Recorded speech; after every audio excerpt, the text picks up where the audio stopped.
மரணம் என்பதே முடிவுரையா.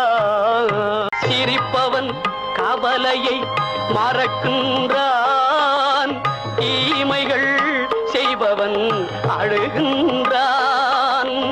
இருப்போம் என்றே நினைப்பவர் கண்களை இறந்தவன் அல்லவோ திறக்கின்றான்.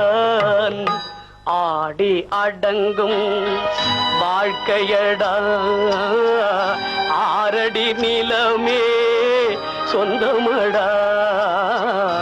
ஆடி அடங்கும் வாழ்க்கையடா.